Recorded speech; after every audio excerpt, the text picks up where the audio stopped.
situation has never been so dangerous as it is now. The imperialists were busy among themselves, but now one of the groups has been wiped out by the group of the English, the French, and the Americans.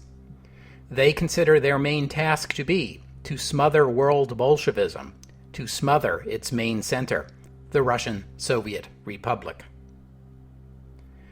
Vladimir Lenin, speaking to the 6th All-Russian Congress of Soviets, November 1918. Welcome to the history of the 20th century.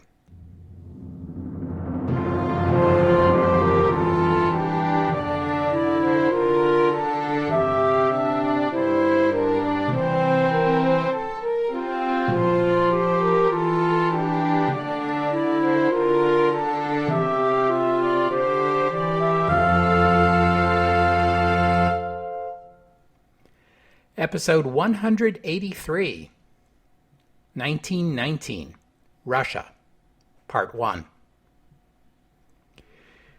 This is the 8th episode in our 1919 World Tour, and it brings us back to Russia, a nation and a topic we've been away from for too long.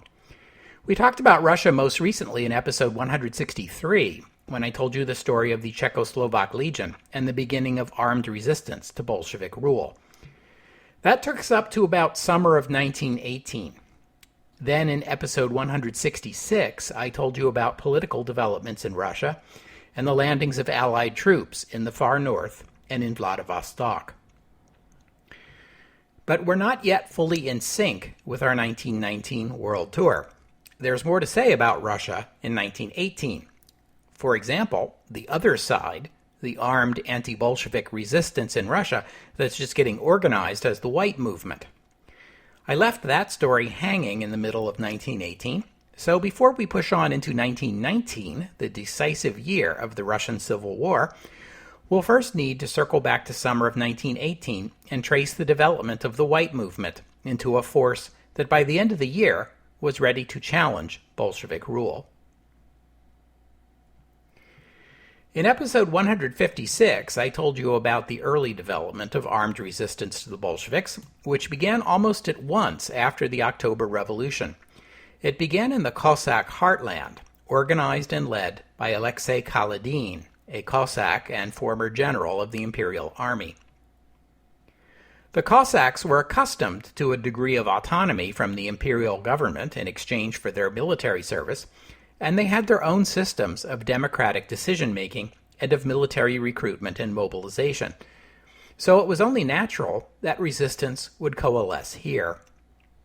After being dismissed by Kerensky, Kaledin was able to return home and get himself elected to a leadership position at Novocherkassk, which you can think of as sort of the Don Cossack capital. And he was able to recruit a force of 15,000 or so. All this was already in place at the time of the October Revolution, making it a simple matter for Kaledin to declare that the Cossacks did not recognize the new government, and to back that up with force of arms. I told you, too, the story of the Bolshevik takeover of the Russian army. Those Imperial Army officers who opposed the Bolsheviks fled south to where Kaledin's Cossacks held sway and began recruiting their own military force, called the Volunteer Army. Among them were military commanders we've already met, most notably Mikhail Alexeyev, Laver Kornilov, and Anton Denikin.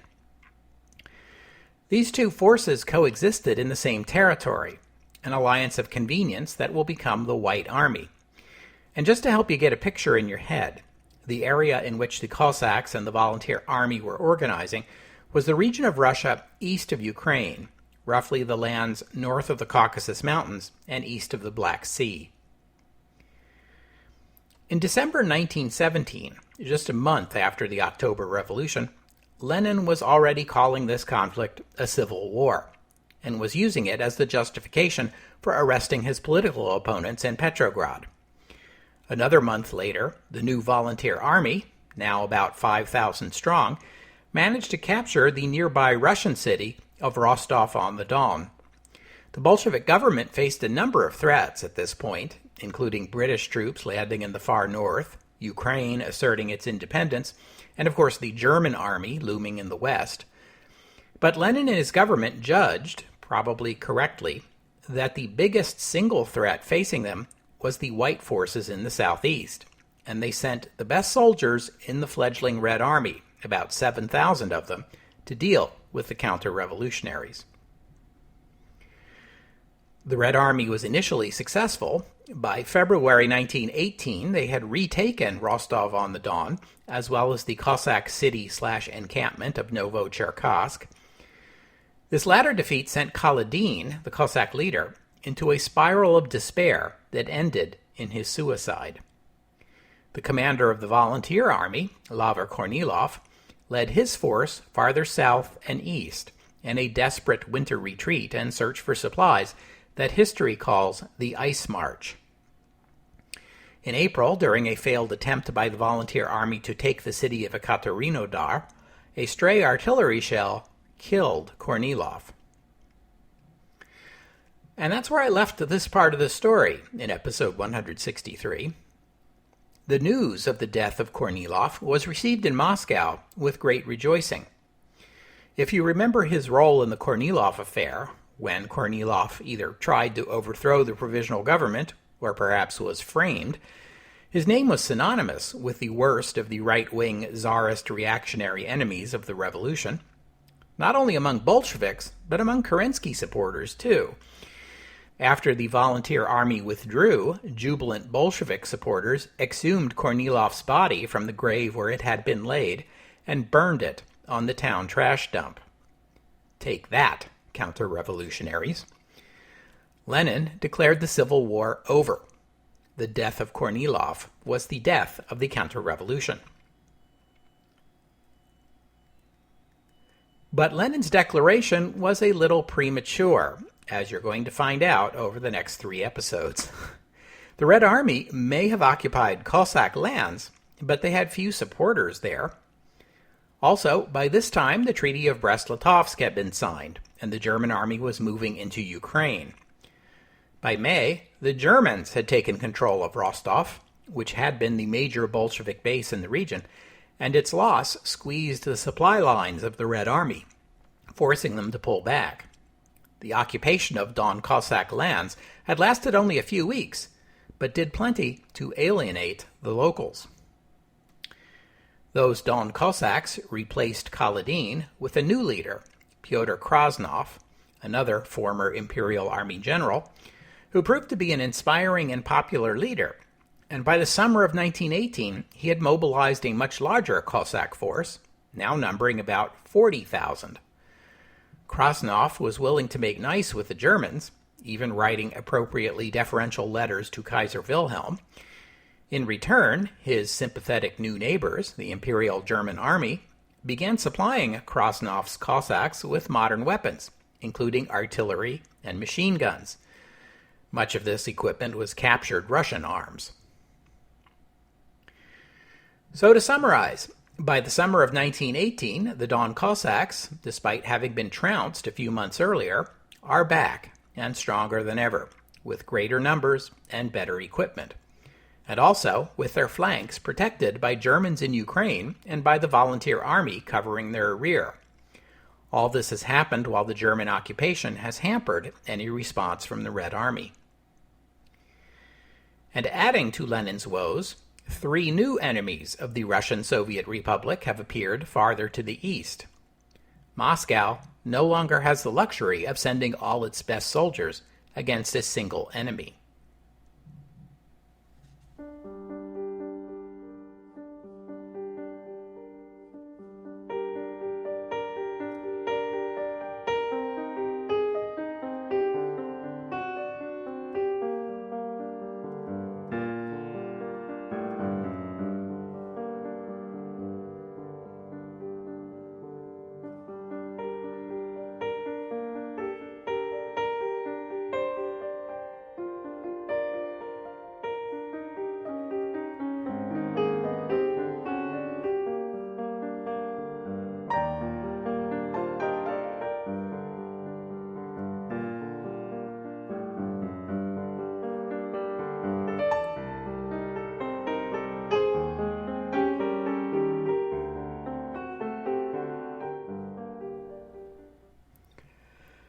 Siberia is a vast region of Russia, accounting for more than 3/4 of its total land area, though at this time it was home to less than 15% of its population.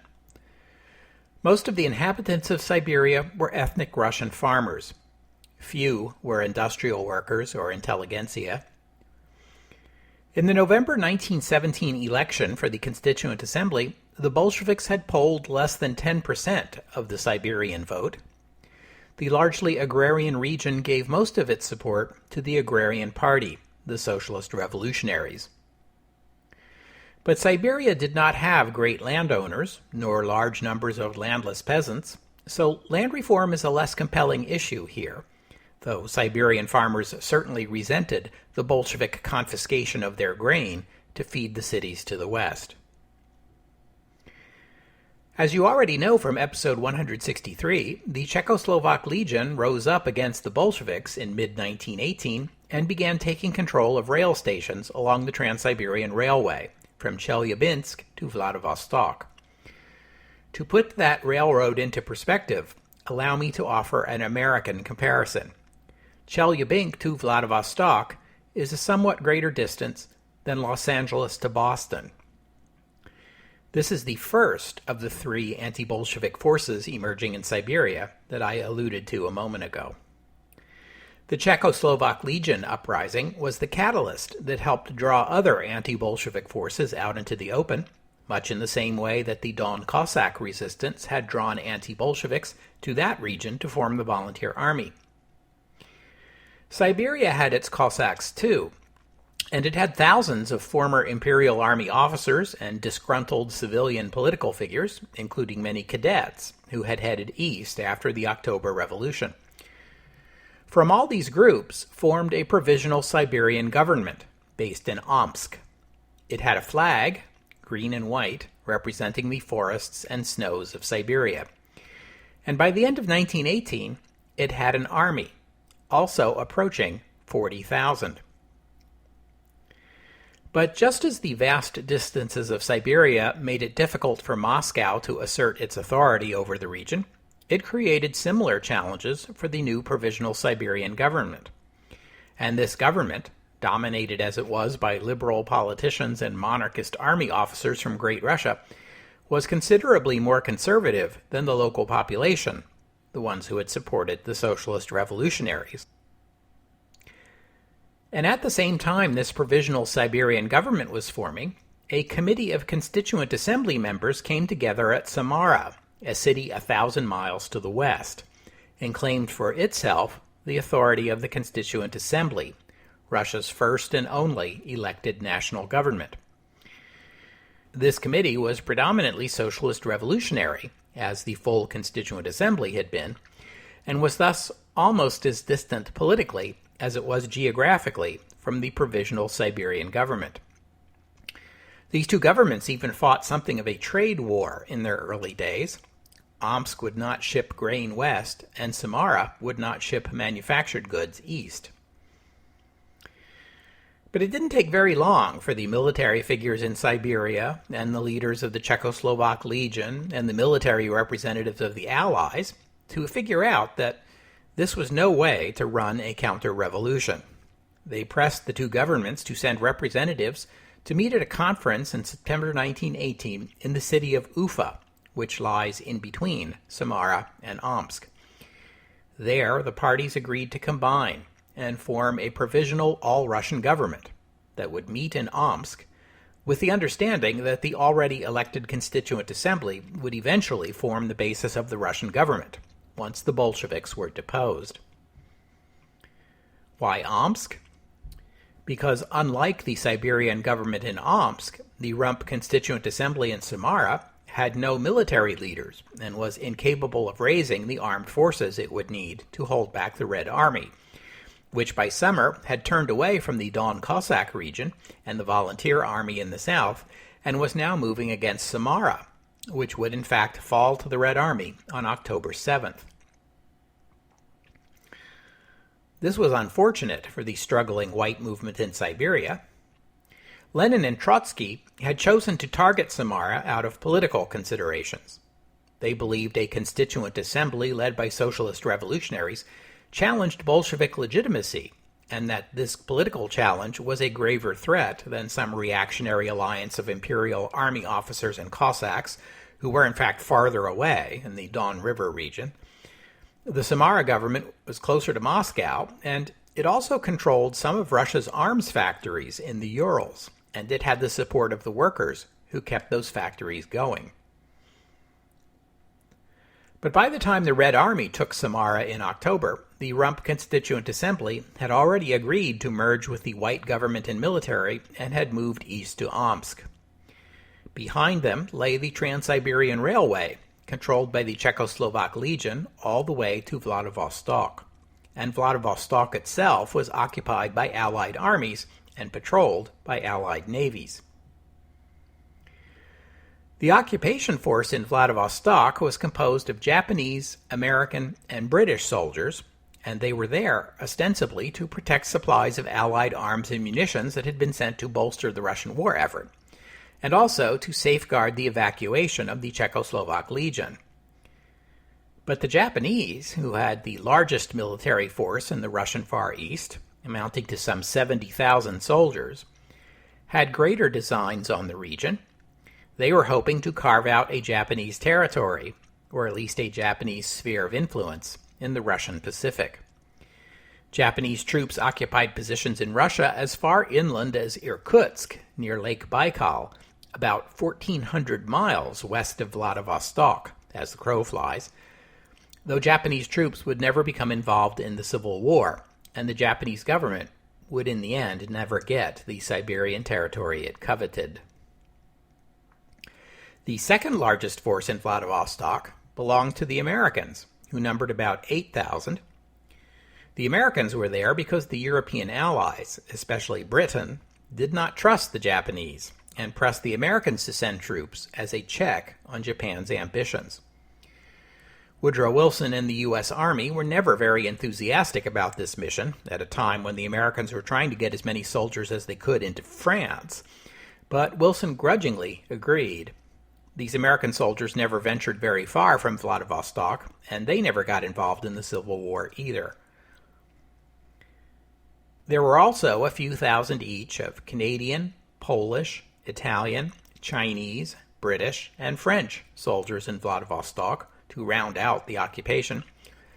A few British soldiers traveled west all the way to Omsk to serve as the British military mission to the new provisional all-Russian government.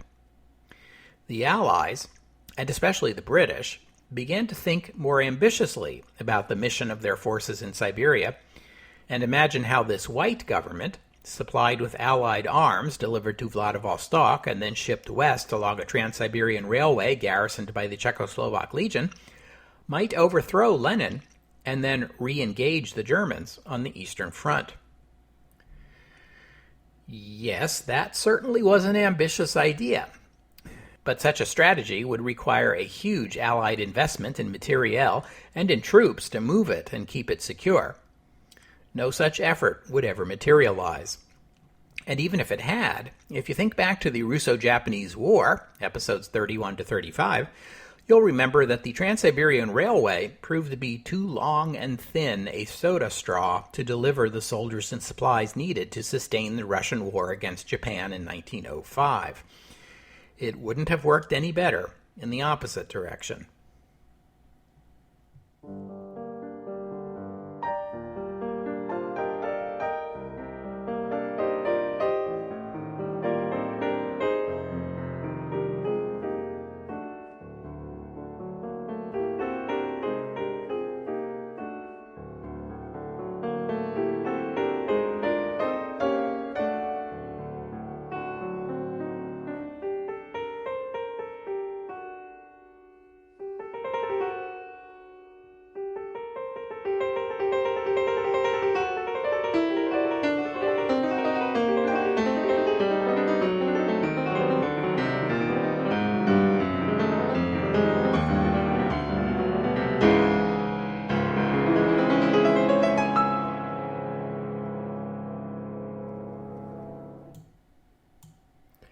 The year 1918 saw the Bolshevik government gradually consolidate its power. In some sense, the story of the Bolshevik government in 1918 is the story of the provisional government in 1917 told in reverse. It begins with a nation in chaos and a government whose authority and reach is dubious, and ends with a government much more firmly in control. How did the Bolshevik government succeed where the provisional government failed? That's a complicated question, and I could easily spend a whole episode analyzing it. But at least in part, it comes down to the fundamental nature of revolutions. Revolutions happen when a society reaches a sufficiently large consensus that the existing government needs to go. But once the existing government is gone, the consensus usually breaks down quickly because there never was an agreement over what should replace it. Such was the case following the February Revolution. The old imperial government was held in such contempt that in the end there was virtually no one in Russia willing to fight for it any longer, not even the army or the police or even the aristocracy. In some sense, though, the February Revolution was a victim of its own success.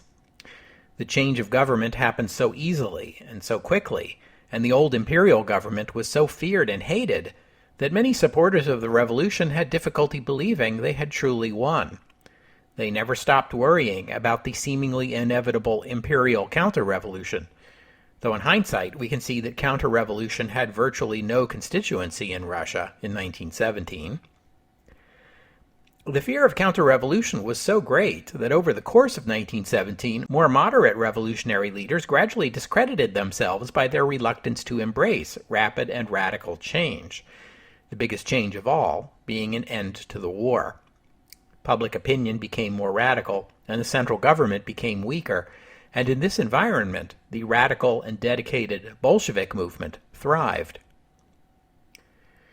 Once Lenin and his followers seized control of what was left of the machinery of the state, they understood better than any other political group in Russia the need to prove their revolutionary credentials by actually, changing things. Big things, quickly. And so we see in a matter of weeks the end of the war, the demobilization of the army, and independence for minority nationalities.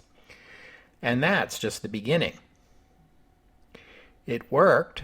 The Bolsheviks successfully positioned themselves as the real revolutionaries, and the corollary to that was that anyone who opposed them was a counter-revolutionary, someone looking to bring back the bad old days of the Tsar. But it wasn't merely shrewd political positioning that secured control for the Bolsheviks, who are by now calling themselves communists. I already told you another part of the story, the Red Terror that began with the assassination attempt on Lenin in August.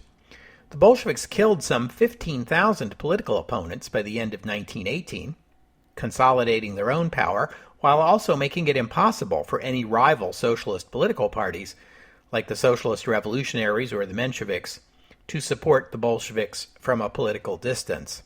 You either joined the communists fully, or you were their enemy. Take your pick. And sheer exhaustion was another factor. Revolutions are tiring. After a while, people begin to yearn for a return to stability. The Bolsheviks were fortunate to be in the driver's seat at the moment revolutionary fatigue set in. Economically, Soviet Russia was a mess. The Bolsheviks had expected that cutting out the capitalist parasites and fully socializing the economy would create an economic boom. Instead, they got the other thing. Nationalizing the banks did nothing to boost the economy. Factories controlled by their own workers did not suddenly become more efficient. Factories in 1919 were only producing about 20% of their pre-war capacity. Maybe the capitalists were hoarding the nation's wealth. The communists called on the people to expropriate the expropriators, as the saying went. Wealthy Russians' homes and properties were looted, but the wealth seized was not enough to make any difference. So the state of the revolution was still grim on November 7th, 1918, the first anniversary of the October Revolution. In Moscow, they honored this occasion with the dedication of a sculpture to Marx and Engels in front of the Bolshoi Theater.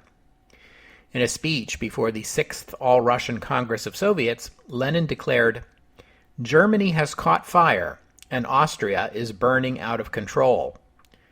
2 days later, he told the delegates that, "We have never been so near to international proletarian revolution as we are now." But he also had words of warning, which I quoted at the top of the episode. The Allies, now victorious over the Central Powers, were bound to turn their attention next to dealing with the Socialist Revolution.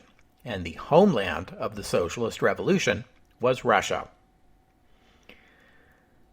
At this moment of history, Lenin and the Bolshevik movement he leads still believed that the revolution they had begun in Russia was about to sweep the rest of the world.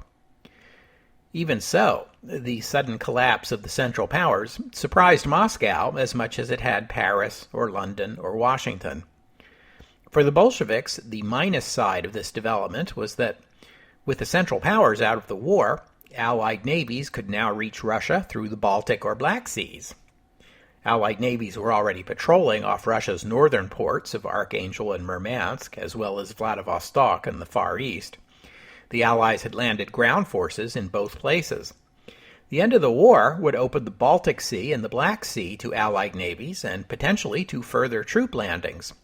And indeed, Allied navies would appear in both the Black and Baltic Seas, and small French and Greek detachments would land on the Black Sea coast. Now that the quarrel with Germany was over, the capitalist imperialist powers were moving to strangle the proletarian revolution in its crib. On the plus side, though, the collapse of the Central Powers meant that their armies would no longer threaten the proletarian revolution. Even better, the disappearance of those armies opened the way for Russia to reclaim what it had signed away in the now repudiated Treaty of Brest-Litovsk. And so began the Red Army advance westward, almost as soon as the armistice took effect. We already covered the particulars of this advance in the episodes on Poland and the Baltic states, so I won't repeat all that here. I'll just add 2 observations to what I said in those episodes. First, with the Red Army moving west to retake the lost territories of the Baltic states, Belarus, Poland, and Ukraine, you might wonder why there was no corresponding effort to reclaim Finland. The answer is that Finland was something of a special case.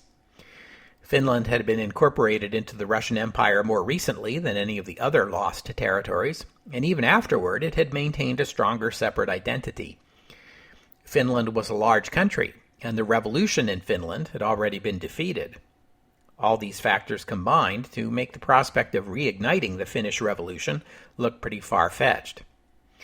Never mind, if Finland can't be made into another workers' paradise, then Moscow can respect its independence while boasting of how anti-imperialist the new Russia is. Such is the beauty of Bolshevik propaganda. The other question you might ask is why Lenin and his government would prioritize sending Red Army forces westward while all these large White Army forces were gathering in the east and the south, with the express intent of overthrowing them. The answer to this question is partly ideological and partly practical. Ideologically, the Bolsheviks believed that Central Europe was ripe for a revolution, and the time to strike was now. Practically, the Red Army was large enough it could spare a few tens of thousands of soldiers for the Western campaign. This amounted to only about 10% of the total Red Army, but if they were successful, revolutionary Ukraine or Poland, or Germany or Hungary, might repay the favor many times over by sending their own Red Armies east to put down the looming counter-revolution. It was a low-cost operation with a high potential reward. But as you know from those earlier episodes, the Red Army had the numbers, but lagged in training, equipment, and organization, and the 1919 advances against the Baltic states and Poland would fail. Also bear in mind that the Bolsheviks may have thought themselves revolutionary comrades of the oppressed proletarian masses to the west, but the Red Army, with a few notable exceptions like the Latvian riflemen, was an ethnic Russian army. The Poles and Lithuanians and the other peoples of the lands to the west did not see the approaching soldiers as liberators. They saw only new and not very attractive Red Army uniforms clothing the same old imperialist Russians who had oppressed them for centuries. On November 17, 1918, just 10 days after Lenin celebrated the first anniversary of the October Revolution in Moscow, and 6 days after the armistice took effect on the Western Front, a military coup in Omsk seized control of the Provisional All-Russia government, less than 2 months after it had been formed. The two factions that had combined to make the Omsk government had never gotten over their mutual unease. To the liberals and the monarchists, and especially to the military leadership, the socialist revolutionaries in the Rump Constituent Assembly were a bunch of crazy troublemakers, hardly any better than the Bolsheviks. To the socialist revolutionaries, they alone held the mandate of the Russian people, while their coalition partners looked dangerously counter-revolutionary, the liberals and the monarchists, and especially the military leadership. It was the same distrust that we saw bring down the provisional government back in 1917. The white military government in Omsk arrested the socialist revolutionary members of the government and hustled them out of the city. Senior figures were exiled from Russia altogether. Others were merely forced to leave Omsk. Many of them headed west and returned to Soviet Russia. Viktor Chernov, the leader of the Socialist Revolutionaries and former president of the Constituent Assembly, ended up in Paris and later the United States, where he died in 1952. This bloodless coup installed the government's war minister as its new leader. He was the 45-year-old former Imperial Russian Navy Admiral Alexander Vasilyevich Kolchak. We met Admiral Kolchak before. In episodes 144 and 167, he had taken command of the Russian Black Sea Fleet back in 1916. It was under his command that the Imperial Russian Navy reclaimed naval superiority in the Black Sea, raided Turkish shipping, and began planning for an amphibious assault on Constantinople, which never happened because the February Revolution happened first. The provisional government bowed to public disapproval and canceled the Constantinople operation. Kolchak was among the many senior military commanders dismissed by Alexander Kerensky in June 1917. He remained outspoken on the need of Russia to keep up the fight against the Central Powers and vocally opposed the easing of military discipline under the Petrograd Soviets' Order No. 1. Kolchak was regarded as a hero by the conservative, pro-war, pro-military right, the same groups that supported Laver Kornilov, which is why in August, Kerensky shipped Kolchak off to America, ostensibly to brief Russia's new ally on its naval situation. Kolchak had completed his consultations with the U.S. Navy and was on his way back to Russia via Japan when the October Revolution overthrew the provisional government. Still fiercely committed to the Allied cause, Kolchak offered to serve in the British military, but the British told him that he could be of greater service by returning to Russia to help overthrow the Bolsheviks and bring his country back into the war. So after the Czechoslovak Legion secured the Trans-Siberia Railway, Kolchak entered Russia at Vladivostok and headed east, intending to join the White Army forces mustering in Siberia. But instead, the Siberian regional government took him on as its war minister. His status as one of the highest-ranking officers in the old imperial military, his anti-leftist reputation, and his contacts with the British and American militaries made him an attractive candidate for the post. Later, when the Siberian government joined with the Rump Constituent Assembly to form the Provisional All-Russia government, Kolchak became their war minister. After the coup, he was named the Supreme Ruler of Russia, basically the military dictator of the White Movement. In a statement released the day after the coup, Kolchak declared its only purpose was the creation of a more effective fighting force.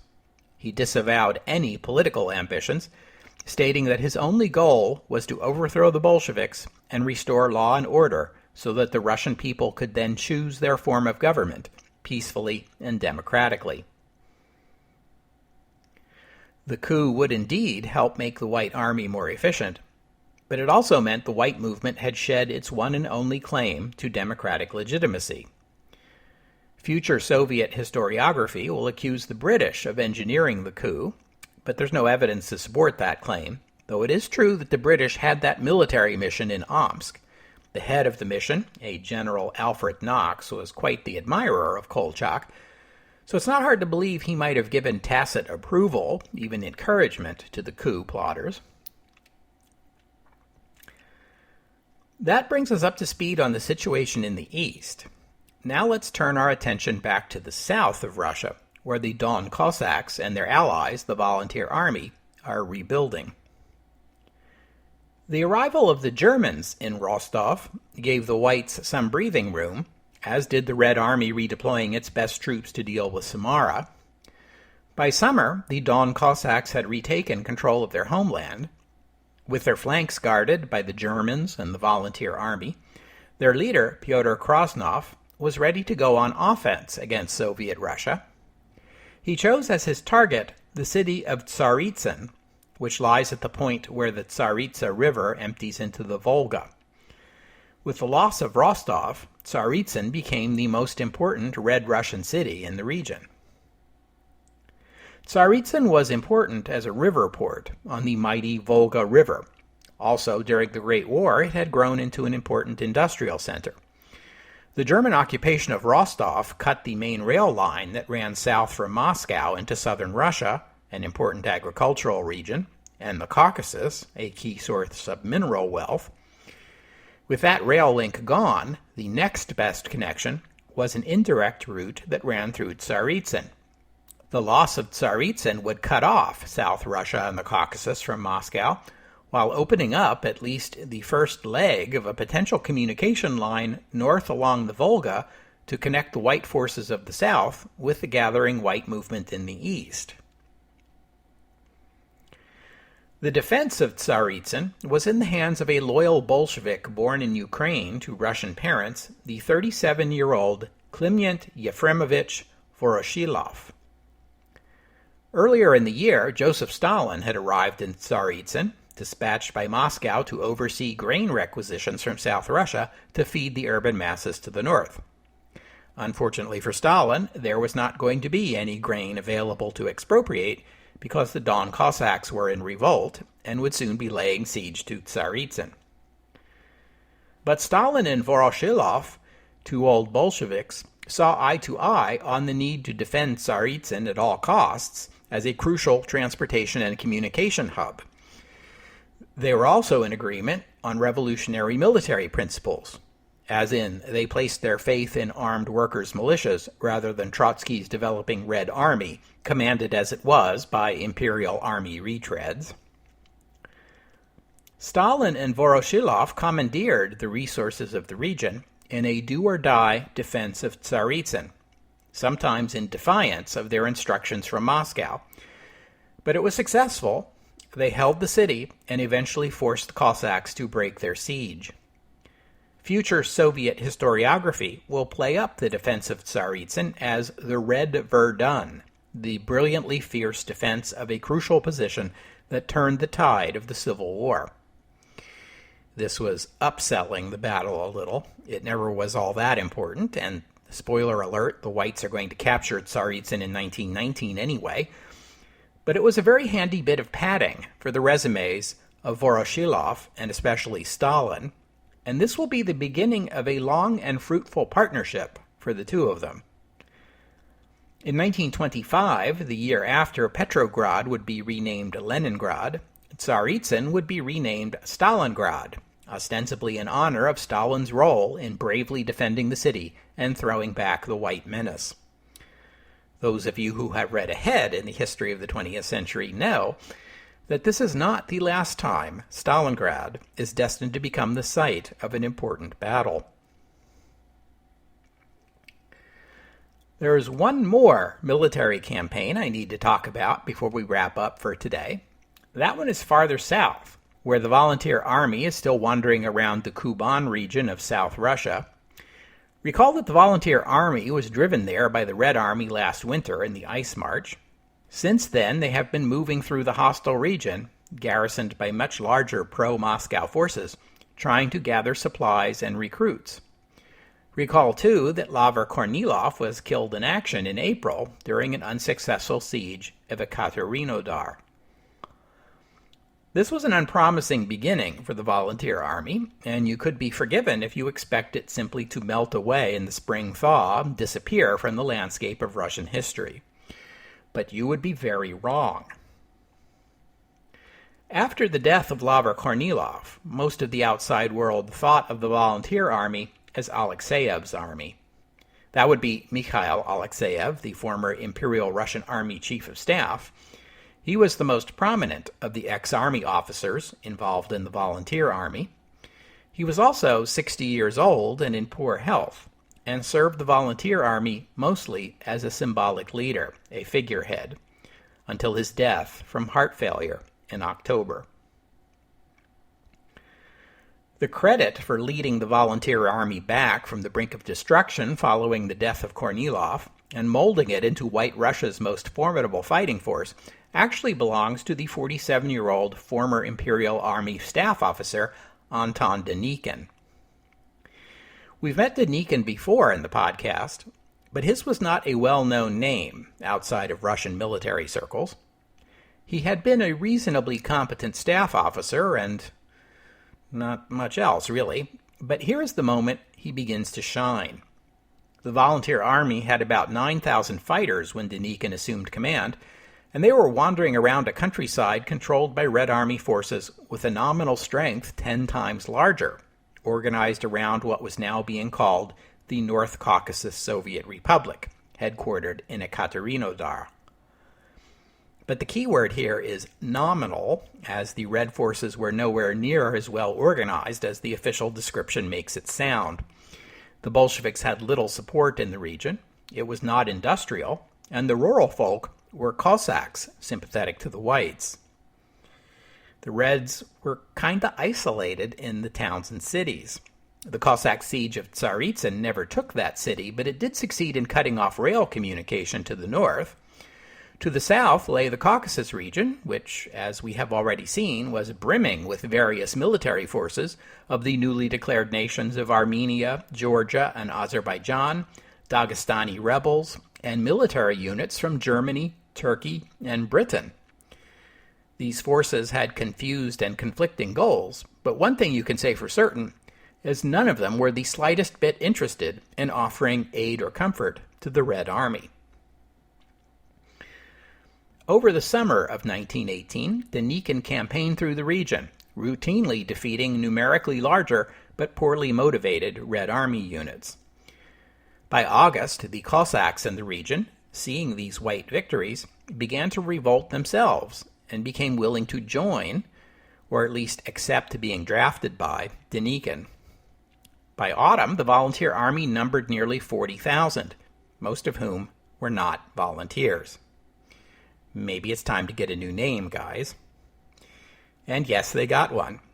Denikin's victories secured white control over a large region of South Russia and sufficiently impressed the local Cossacks that they agreed to join him in a command to be called the Armed Forces of South Russia. This agreement came just days after Kolchak was named supreme ruler of Russia, and Denikin agreed to accept Kolchak as the overall commander of the White Army. This was merely on paper. In practice, Kolchak's army and Denikin's army were out of communication and operating independently. Despite the fact that Kolchak was getting at least some level of support from the Allies, Denikin's armed forces of South Russia had accomplished more and had done it with no Allied aid. Still, the anti-Bolshevik forces in Russia were now officially united under one leader and with the stated goal of ending Bolshevik rule and creating a new democratic Russia. They could now appeal for Allied aid and have a reasonable hope of getting it. And if you look at a map, you'll see that, at least in land area, The whites control more than 3/4 of the Russian nation.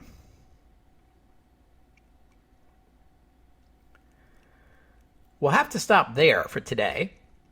Thank you for listening. I'd especially like to thank Ross for his donation, and thank you to John for becoming a patron of the podcast. Donors and patrons like Ross and John help keep the words flowing and the bits going for themselves and for everyone. If you'd like to join them in becoming a donor or patron, just visit the website, historyofthe20thcentury.com, and click on the PayPal or Patreon buttons. And I hope you'll join me next week on the History of the 20th Century as we continue the story of the Russian Civil War. We'll consider the Allies and their view of events in Russia and the fight for independence in Ukraine. That's next week on the History of the 20th Century. Oh, and one more thing.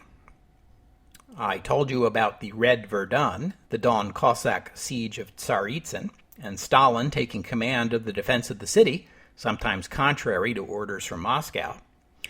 Those orders came from the commander of the Red Army, the Commissar for War, Leon Trotsky. It was Trotsky, you'll recall, who chose to reorganize the Red Guard into a Red Army with a centralized command structure and relying upon the training and experience of former Imperial Army commanders, even when those commanders were considered politically undependable. In his defense of Tsaritsyn, Stalin rejected these moves. He still held to the older revolutionary view of a decentralized, politically reliable, and properly socialist proletarian Red Guard. He was not willing to take the advice of the old soldiers, who told him he was investing too much in the defense of Tsaritsyn to the detriment of the war effort elsewhere. That was his dispute with the Red Army command. But he made his decisions stick because he was willing to go over the heads of everyone else, even Trotsky, and appeal directly to Lenin to get his way. His political career in Soviet Russia didn't suffer any for it. He was not demoted or reprimanded upon his return to Moscow. But it was the beginning of his split with Trotsky, a split that will turn into a bitter rivalry that will only end when Trotsky is murdered at Stalin's command 20 years from now.